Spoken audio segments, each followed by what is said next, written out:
So thanks for joining us. And if you don't know our clinician, it's Matt Harloff from Avon and Carolina Crown. Dave, you want to do a little bit more of an introduction there? And you guys, I'm going to turn it over to you two, and you guys are going to like run the clinic here today.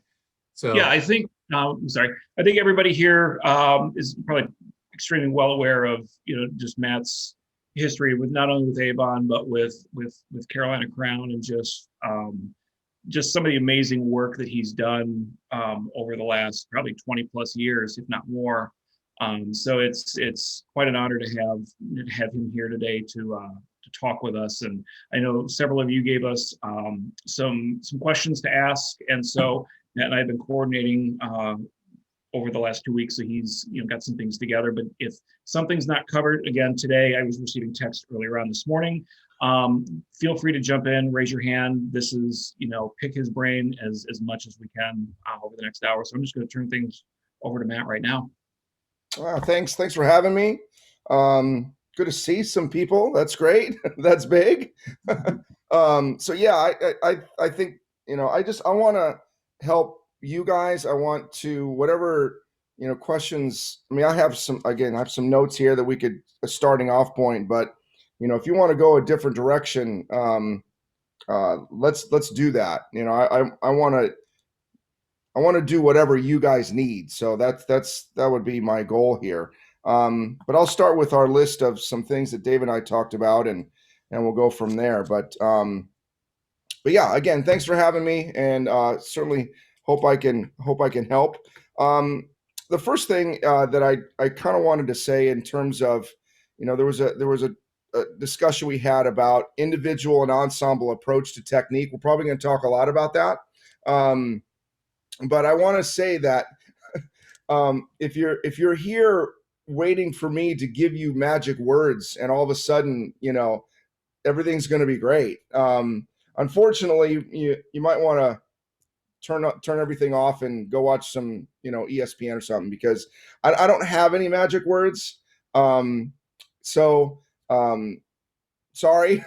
My magic words are to keep it simple. We're starting our marching band season right now. In fact, actually they're having rehearsal right now. So, and ultimately our goal is to keep things simple. I have learned this the hard way about sometimes you might see a drum corps or maybe even a marching band do a really, really cool warm up. And that's all great and all, but the amount of time, how long does it take to teach that warm-up exercise? And if it takes a lot of time, where in September you're still working on students that don't have it memorized, I think that that means you're spending too much time on the exercise. So I would, I say this to keep it simple. Spend time teaching the skill set and not time memorizing the warm-up exercise. So, I don't know, take that for what it's worth, but, I've spent a lot of time, in woodwinds specifically, if woodwinds do a scale pattern while the brass do a slur, which is really easy, then that second phrase for the woodwinds is going to not be that easy because of the key that it's in. It kind of sucks for them. But don't do this with the woodwinds then. Don't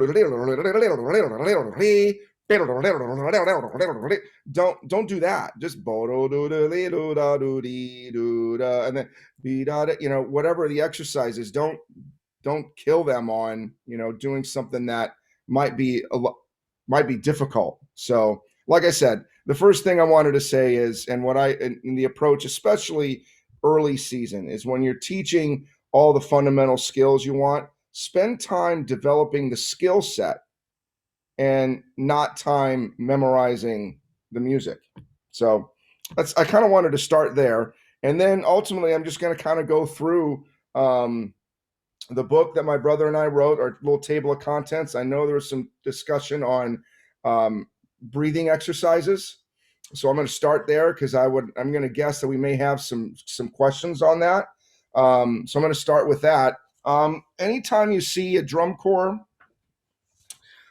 do some breathing exercises, they're probably using this book, The Breathing Gym. So I'm not sure if you're familiar with this. If not, I want to give out a plug for this.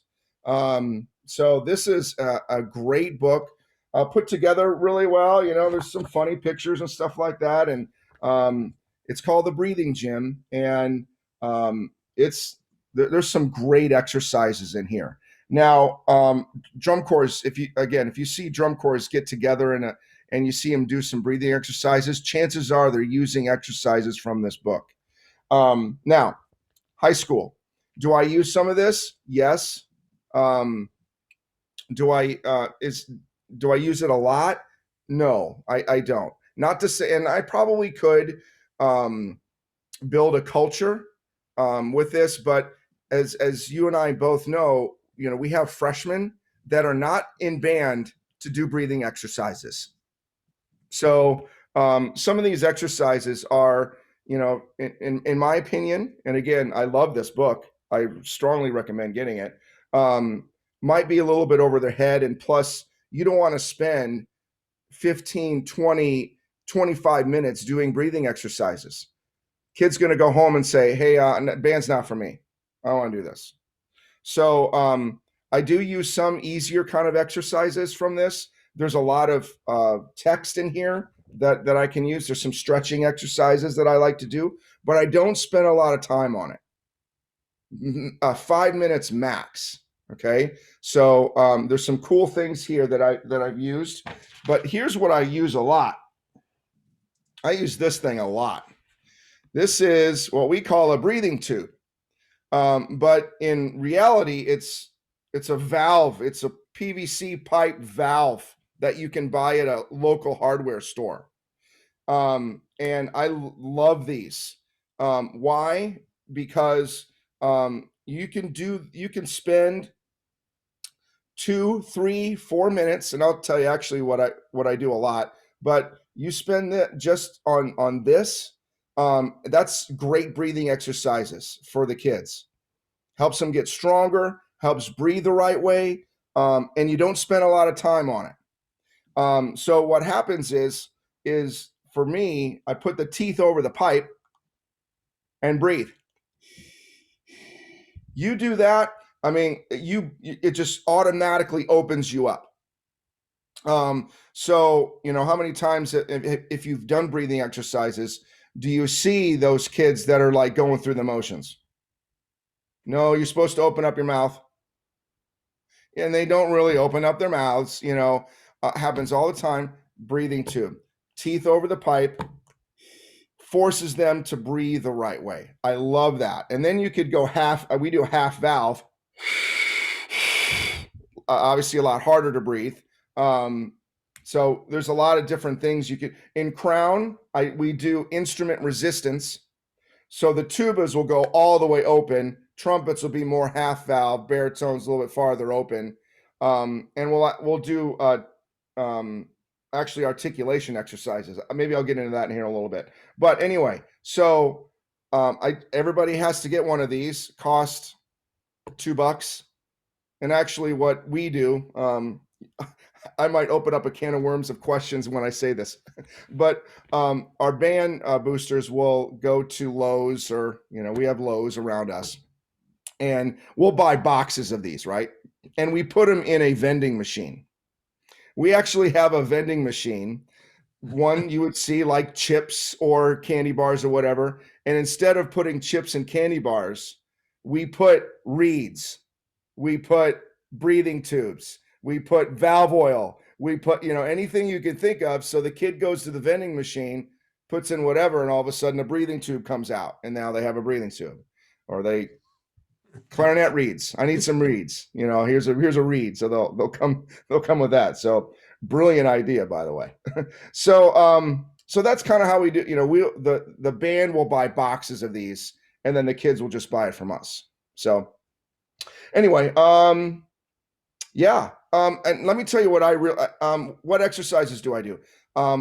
again, I'll use some of the breathing gym exercises. There's one that I like to use, 4-3-2-1. So in 4, out 4 for a few times. In 3, out 3. In 2, out 2. In 1, out 1. That's a good one. That's a real good one. You do that a couple of times, put the breathing tubes away. Let's play.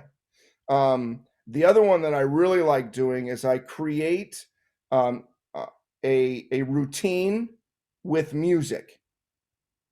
Just like you might see a stretch routine, where it's with music and you do this for amount of time or whatever. So I will create a routine with music and I will put rests in there so they can kind of catch themselves or maybe go to half valve or whatever. But, you just set it to music. So you just push play, have their breathing tubes out and they're breathing. And then when the music's over, put your breathing tubes away. So it's like a stretch exercise, but it's breathing with this. So I would highly recommend this one, just again, because it forces them to breathe properly, especially our high school aged kids. And you don't have to do it very long, which again is in Crown. If I tell you what I do with Crown, and I can if you want, although I don't do the breathing exercises because I'm not a mat. I mean, we have some people that are really good at that and they know that, so they do it. They'll spend 20 minutes on doing breathing exercises. That's not real in our world of high school kids. That's not real. So plus we don't have an hour and a half of technique time every day. In drum corps, you do. We have time to do that. So let me talk another thing what I like to do with these. I like doing articulation exercises with these. And yes, you can go breathing exercises, teeth over the pipe. Okay. But you can also set it up to where you can kind of form an embouchure.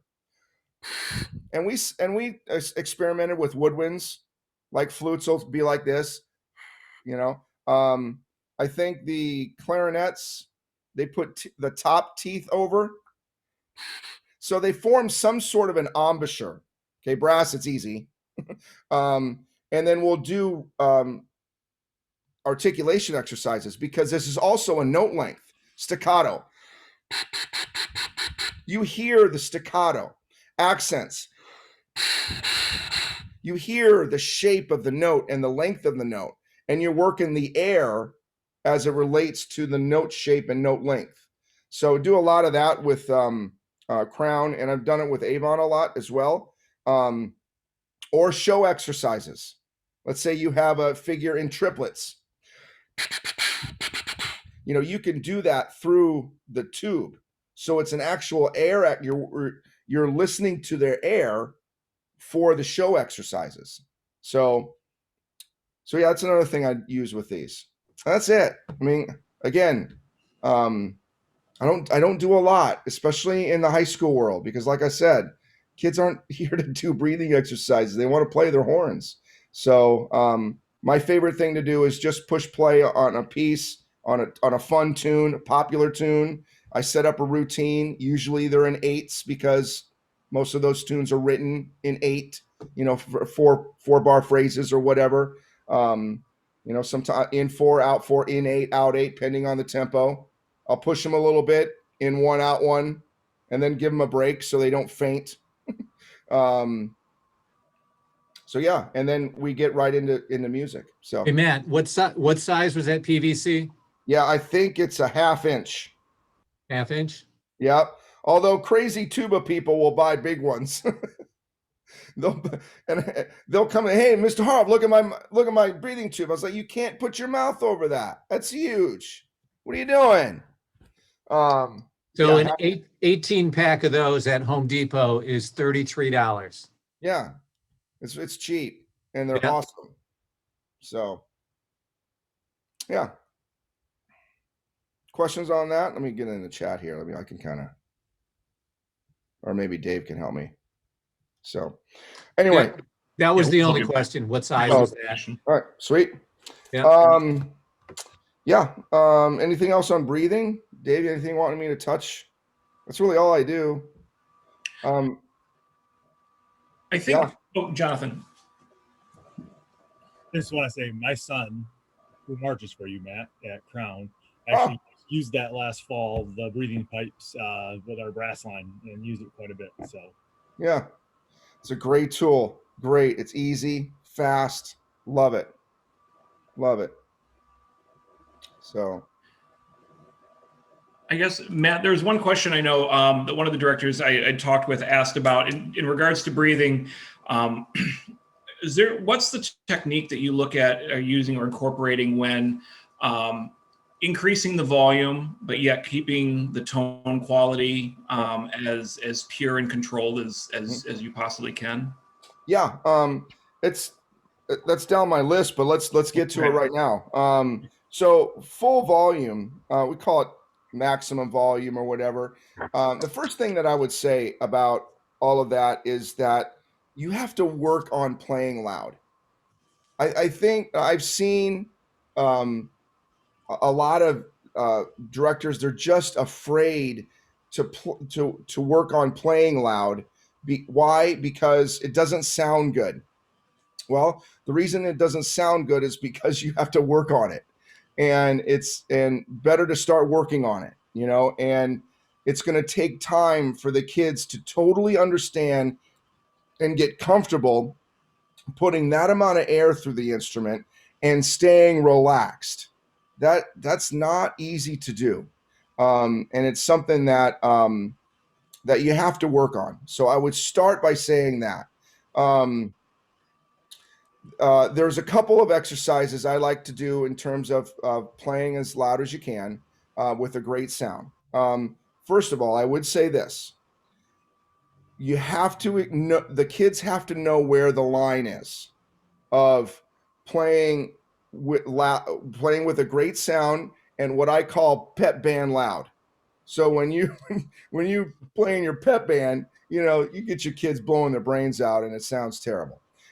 So it's like, where's pep band loud? How far can you go? Because you will find that some students don't know where that is. They think that they're overplaying when they're not even close. So a lot when you talk about playing with a lot of volume, immediately we think about the trombone player or the baritone player that can outplay the entire band and just gets this bad sound. But in reality, there's probably more people that don't know how far they can go. So here's my point, and might sound crazy, but you have to allow them to pass the line of good tone quality. Where is that? Say, I want you to play as loud as, and I do this at Avon, play as loud as you possibly can. Put as much air. I don't care how it sounds, but I want you to go for it. Go play loud. And so they can find where that is. Now, those strongest players, then you'll have to back them down, but then get the younger players to say, you got to be more like the loud, like these ones were backing down. So part of having your ensemble play louder is getting those younger, I'll quote unquote, and I apologize for saying that, weaker, okay, players to play louder. Then your band's going to play louder. So here's a great exercise that I do with Avon. We do it at Crown as well. But pick a note. Let's just use concert B flat as just for the sake of conversation, and go down the line and everyone play loud. Start with your seniors so the freshmen feel comfortable, and then just one at a time. Loud, go. Then you. Bah, bah, bah, la. You just go down the line and play, and you'll find the different kinds of volume and sound. It'll take a while for the kids to maybe get used to playing by themselves, because they'll be nervous and all that. You have to get through that, and ultimately, I just tell them the worst mistake is not playing. Play a wrong note for all I care. Just play. And then when you get past that, you can go down the line. I will tell you, drum corps we do, in Crown we do. in high school, you will never get to the level where all of your kids will play the volume at the same level. I've never had that happen at Avon. I've gotten more. That always happens, but the closer you can get, the better. But it has never happened where you go down the line and you hear every single person the same volume and the same sound. You have different embouchures, you have different personalities, you have different everything. So, but we do that one. Here's a great one that doesn't require kids playing by themselves, because you might be afraid to be like, hey, I don't want to have my kids play by themselves. Totally get it, especially now in our world. Mental health is now a big topic for Avon. It is. I'm not sure if it is in your world, but mental health and anxiety and all those kinds of things, those are big words. I totally get it. So how can you work on playing loud? Let's use a circle as an example. Get rid of this. Play whatever you want. A chord, let's just say a chord. So you just play a B flat major chord and you play it as loud as you can. Okay. And then you back up 12 steps and tell them to play it the same thing. And their goal is that if you're in the center of the circle, and by the way, we do this at Crown all the time. If I'm blind, then it sounds like it's a tight circle.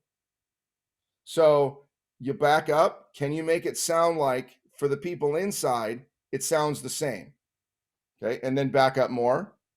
Okay. Back in Crown, we'll end up going outside of the whole field, like around a track almost.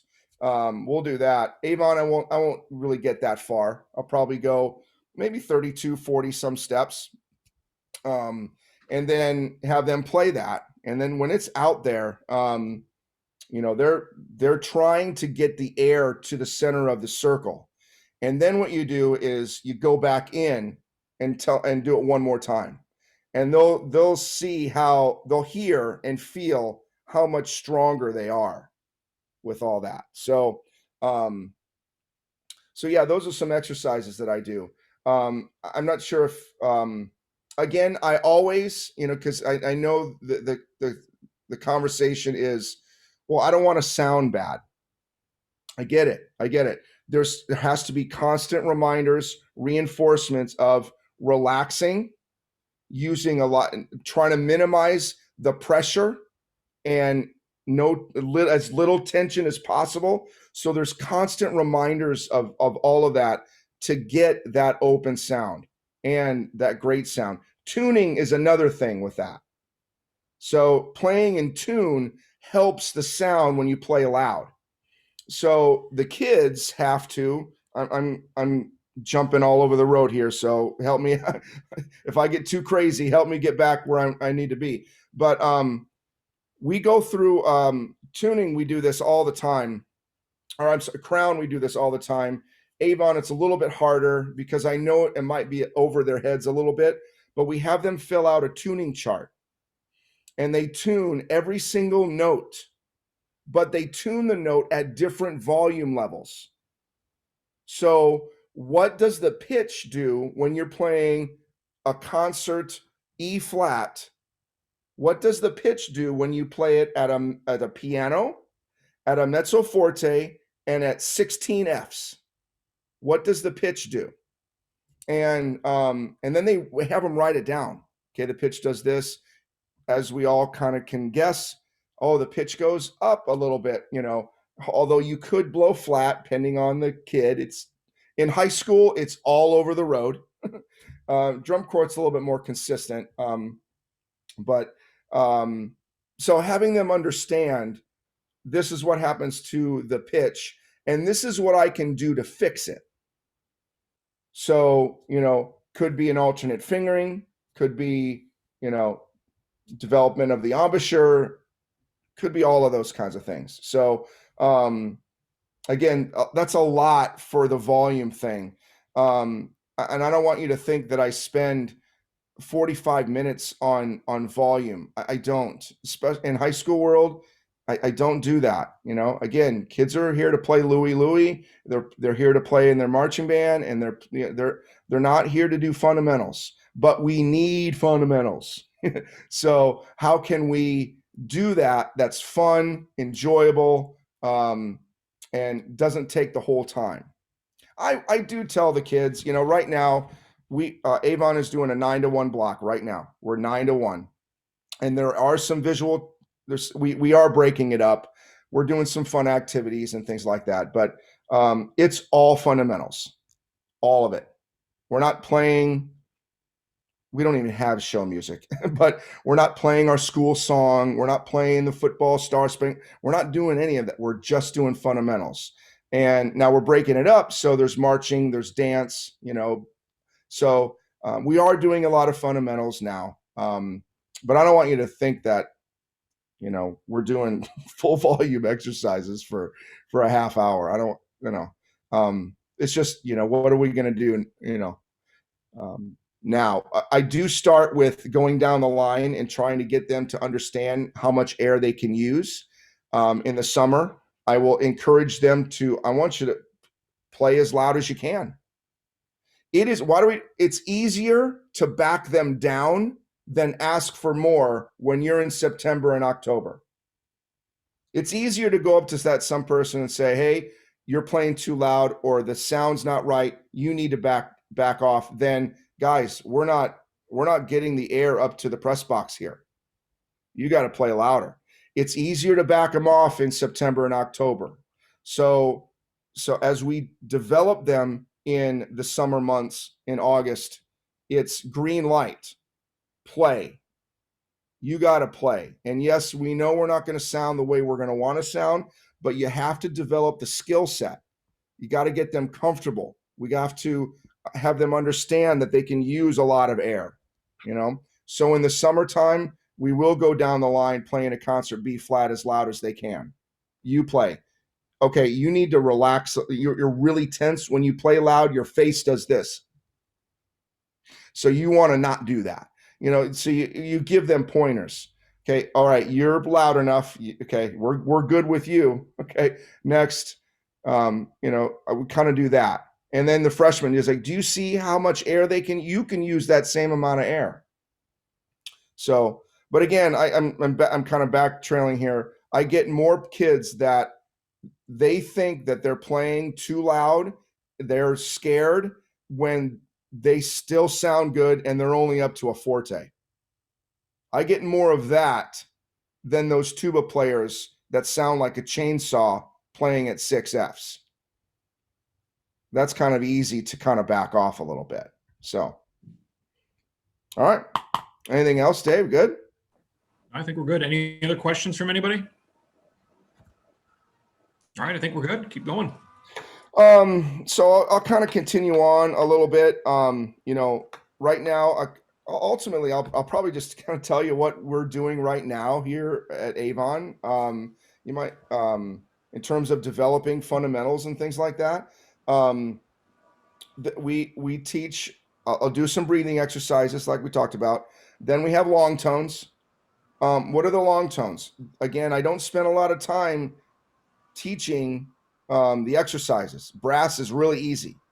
In fact, I haven't even passed out the warm-ups for the brass yet, but we've done them all. Then you put this valve down, then you do this one. Now we'll give them the music and all that, but it's easy. So we're working on the skill sets. But here's a general plan. And I am working on a project that I'm excited to hopefully get done soon, but that goes through all of this. First thing that I'll do is call and response. Like, let's use a basic slur exercise. Okay, doesn't matter whatever you use as a slur exercise. We'll talk about that. I will play the slur exercise, then they'll play it. Now, if you want to have a senior do it or whatever, that's your prerogative. But I'll play. So I'm a trumpet player. I'll have my trumpet out, and then I'll play, and then they'll play it. I want I want them to sound better than me. Not that I'm not Chris Martin, not even close to Chris Martin, but if they can sound close to what I can do right now, that would be great. So so we do that. Okay, that's step one. Step two is taking the same exercise and playing the exercise, but no feet. So it's the whole exercise like we would normally do it, not call and response, without any feet. So all they're focusing on is their embouchure, their air, the attacks, releases, and the sound. Could be a long tone, could be a slur, whatever. That's what we're working on. Step three, air only with the feet. So we do the whole exercise. It's just air only, and we do the feet. So it's not with the breathing tubes or anything. They just open up their embouchure a little bit, so they're not producing a tone. It's air. Why do we do that? Because, and this is the other big thing that I want to get to, and we're already like almost half done. But the other big thing that I would love to talk about is doing stuff on the move. I think it is a huge difference, and you all know this, between playing standing still and then putting it on the move. And it has to be worked on. It has to be fundamental. You have to do fundamentals of, you don't just warm up standing in concert arcs. You got to do something where you're moving, because it's totally different. Their body changes. All of a sudden there's more tension because now they're moving. There is the whole developing your core so you don't bounce as much, so you can play well. There's so many things where you have to work on playing on the move. So getting back to my routine here in what if I was there, what I would be doing right now. Air only. So how does the air work with the feet? So because in the technique that I've been taught and what I teach is that all goes together. Your feet and your air move, they work together. It's not, hey, you got to breathe and then you have to move your feet and just figure it out. Although kids could probably do it. We actually teach everything that it all works together. The release points, the initiation of the breath, the attack of the tone, it all works with the feet. So I can say you could take the breath on the right foot and you attack on the left foot. The release is on the right foot in this exercise. So it's air to feet. And we also talk about support, air support, and all that kind of stuff. So that's step three. Then the last step would be playing the exercise with the feet. So then you get that going, and I'll do it like 4 times. Like one time will be everybody, and then the second time will be, hey, let's have these seniors and freshmen only, sophomores and juniors only, and then everybody. So 1, 2, 3. I did one exercise 7 times. So that's a lot. That's a lot of reps. And which I think the kids need, which is another point I would want to make. Reps is so important. I do a lot of teaching while they're doing the exercise. Instead of doing the exercise and think, okay, let's talk about this for 5 minutes. Okay, now let's try it again, where they totally forgot what you might have said 4.5 minutes ago. So I do a lot of teaching while they do the exercise. It's like, all right, here we go. Air only. Put your horns up. 1, 2. And then you do the exercise. Quick shakeout. All right, here we go. We're up. Everybody's in. 1, 2. Ready, go. And then we go. Everybody's playing. Why aren't you playing? That's wrong. You're playing, but you're playing a bunch of wrong notes. That's good you're playing. Play right notes next time. Here we go. All those kinds of things. So that routine will do with every single exercise. So that's where it takes, a good hour and a half to do, a technique session. But the amount of reps and developing the skill set of sounding good and sounding good on the move, we're doing all of that. So I kind of talked about long tones and flexibility. That's all at the same time right there. Doing where if you do Remington exercises, love those. I usually just do like 9-count tones, one pitch, then down, for our long tone exercises. But there's a lot of good long tone exercises that, if you love doing them, do it.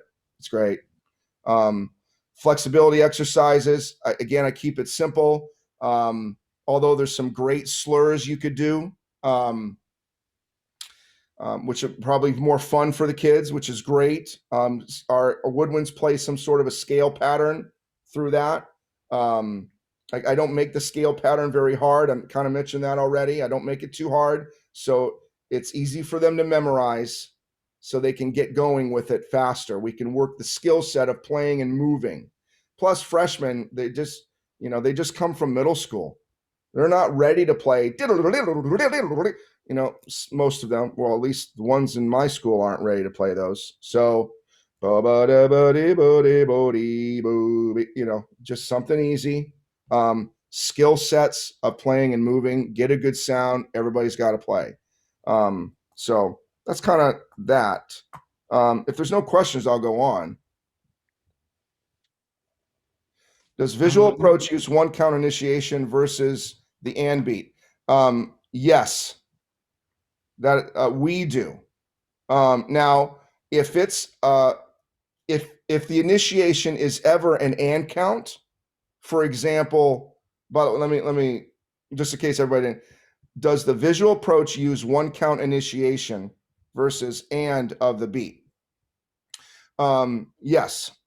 And we'll do that. But I was going to say this. If there's ever a situation, for example, a ballad, let's face it, our ballads are in double time, aren't they? Mm-hmm. Our ballads are sometimes faster than our openers. Yeah, it's awesome. So then if our feet are going the double time, then yes, we will breathe with that. So there might be a tempo where it's like, boy, this is the initiation of the foot and the breath might not work out. It's maybe a little bit too frantic of a breath. And then but it works with the drill in terms of the tempo. Then we'll have to address that when those things kind of happen, where we would ultimately work on it. Be like, hey guys, we're going to take a 2-count breath, which means you're going to push on the 2nd count. So that doesn't happen very often, but it seems as though every year something will come up with whatever the show need is or whatever, that we have to look into what our fundamental program is and make sure we define it so the kids understand how to do it. Because you're going to do the fundamental program. Well, I do the fundamental program so much that I don't want the kids to think about it. It's just automatic. And that's what professional athletes, I'm sure they would, they do things so fast. I don't think they think about things. I think it's instinct. They just know.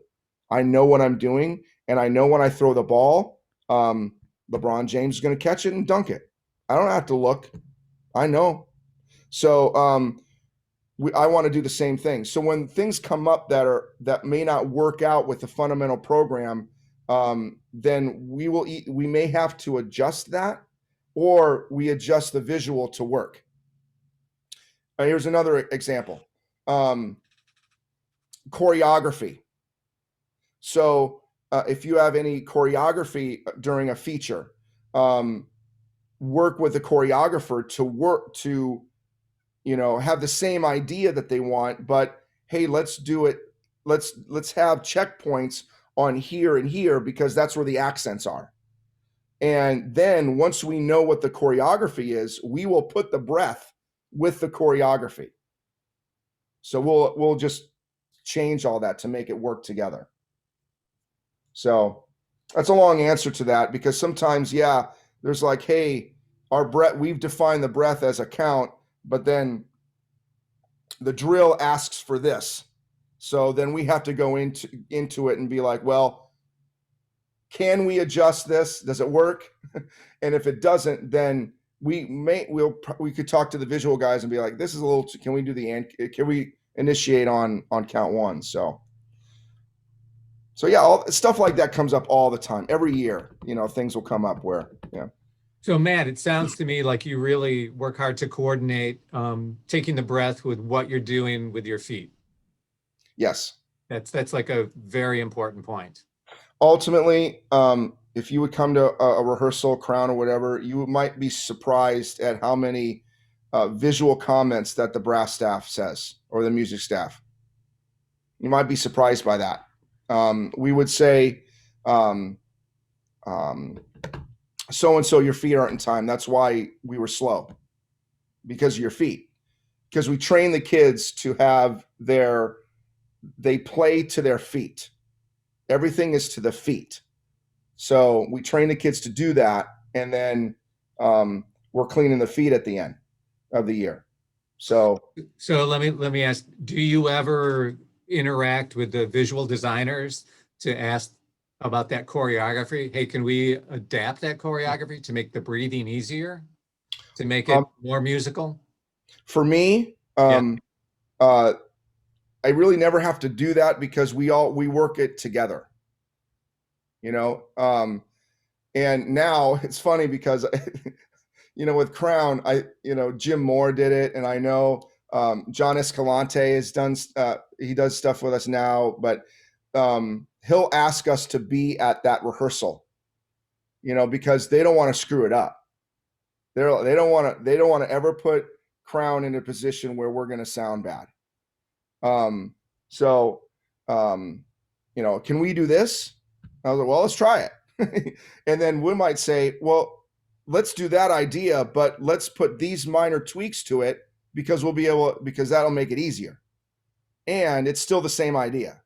So, some of the things you might see, on video not that they're easy, they're not easy, but it might look a lot harder than you think it is because it works together.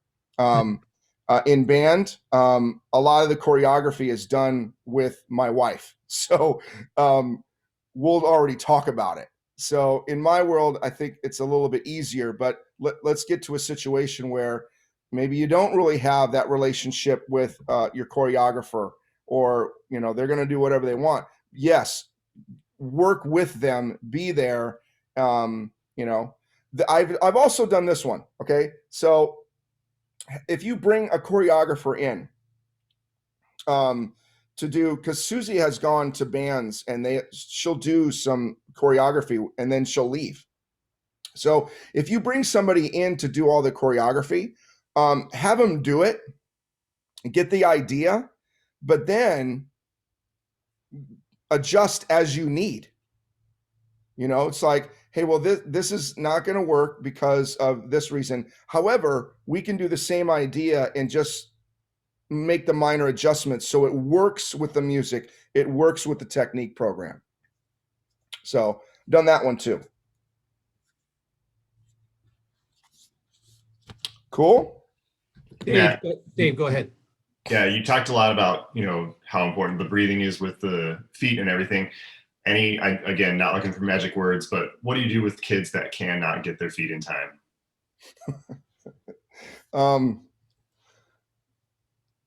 We put them in the show in different places. Like behind props. Yeah, that's a great question. And everybody that is in Avon is a part of our show.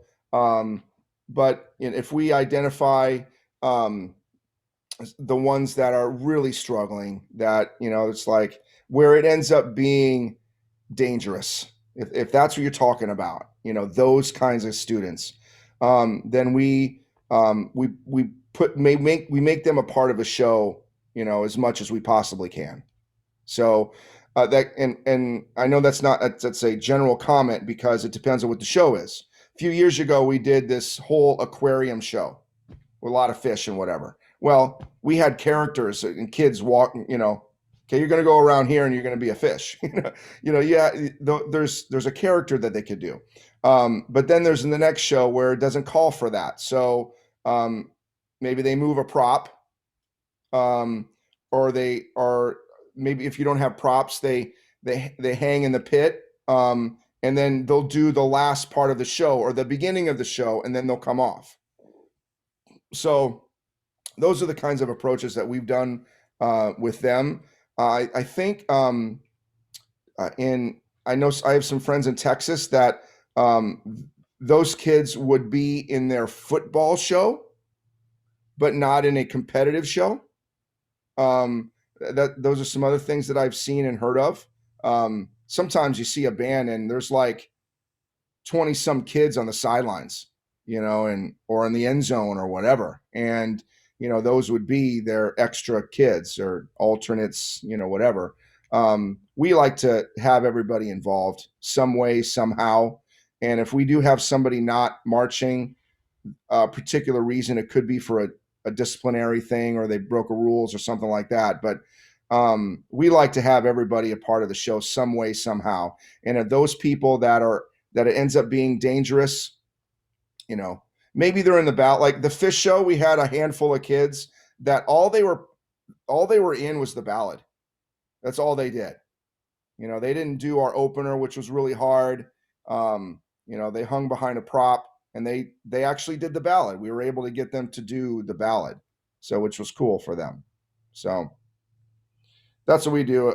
Again, that's a tough one, because you're probably more worried about the parent than the kid, because the kid's probably, I've seen it before where a kid will get out there and you'll be like, you got to make sure you get your feet in time, or these tubas are going to hit. Like, they look at you and they're scared. They're literally scared. And so, but the parent wants to see their kid out there. So we have to talk to the parent with the heads up and all that. But our goal, and we work really hard to do this, to get everybody out there. So some way. Tough one. That's a toughie. Crown, it's easy. You're not in. It's bad, but it's real. I'll continue here. There's a couple things that I think might interest you, and I'll get to the Dr. B question here. Articulation. Now in the summer months, I'll do basic articulation, staccato, legato, accents. Those are your basic ones. Not really going to do a lot more than that. And then after that, I'll do show related exercises for articulations. So I love the note length exercises. I think those are really, really great. I just, at some point I was like, you know what? All we really do in marching band is staccato, legato, and accents. There's also the marcatos. So there's those I see a lot of, but other than that, you're going to get those every single year. So we start with that in the summer. And then as we get show music and we're like, hey, you know what? We're going to have to work on this specific rhythm or this specific note length. Then we'll start breaking that stuff down. So that's really all I do with that. Again, putting it on the move, things like that. I talked about full volume. I kind of started mentioning tuning. If we want to go down that road, that's a tough one, especially in the high school world. Crown, we actually tuned to 442 for two reasons. It's hot, but that's number two, actually. Number one, the pit is tuned to 442. So we tuned to there. We tuned to that. And it's pretty, those kids are so good. They know exactly. Their tuning slide hardly moves at all. So those kids are so good. In our world, okay, let's talk about our world. We have the kids that are, that you probably could have them almost all the way out and they're still sharp. So there's those things. I do the tuning charts with them so they understand, but we do a lot of embouchure work, because most of the time the tuning issue is the embouchure. and to try to get the tuning slide where it should be. And I also do this one for our kids that might not be as developed as we wish for the high school level. I'll tune them to, and certainly brass, I'll tune them to the concert F and not at B flat. I won't, when I see them struggling just to hit a B flat, I was like, all right, third trumpets, you're tuning to the your G, the concert F. So I'll do that as well, just to kind of, get them in the right zone. So we can talk more about if you have any questions, but I got some other things that you might be interested in. Stagger breathing. I want to talk about that. Stagger breathing is another skill set that, takes some time to develop. First of all, how to sneak out and sneak in. We have exercises on that. And that will be my long tone exercise for that day. Like I won't do 9-count tones or Remington. I'll do the stagger breathing exercise because it's a long tone. So teaching them to sneak out and then sneak in. When you hear holes, sometimes it's ah, ah, ah. When kids do that and you hear them come back in, you don't want that. So teaching them to sneak out, sneak in, and then developing breathing counts. Or in Crown, it's crazy what they do. And I say what they do because I never did that when I marched, so it's kind of above my head. But the section staff will go through and they will actually give them new music on where they're supposed to breathe. So, and it's based off of where they are in the drill. So, here's your new music for baritone number 3 in the opener. And so you almost have to relearn the opener on where your breathing points are. It's pretty incredible, actually. Yeah.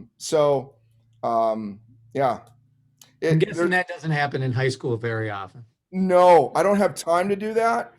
In fact, what I have done, and again, you're going to look at me and go, what? That's not going to work. And you're right, it's not going to work, but I start there and then adjust from there. I go around and I give everybody an early, middle, late. Why? Because we have seniors that are big and we have freshmen that are small. So they're going to breathe. The senior can last longer than the freshman. So it's just totally different. So I say early, middle, late. So if you take your last note of the opener, which is 16 counts, the people that are early are going to breathe not on 1, but you're going to breathe somewhere around 2, 3, 4, 5. If you're a middle, you're going to breathe 8, 9, 10, 11. If you're a late, you're going to breathe 12, 13, 14. That's an example. That's not exactly right, but whatever. You get my point. So we assign you're early, you're middle, you're late, and you are that all the show, the whole show. That's what you are. Because to have them try to remember, hey, you're an early in this part, but you then go to late on the end of the opener, and then the beginning of the ballad, you're early again, but then middle of the ballad, you go to a mid. They're not going to remember that. There's no way. So we just start with that, and then if we go through and be like, hey, we're having a problem with this, then we address it at that point. But that's kind of where we start, and then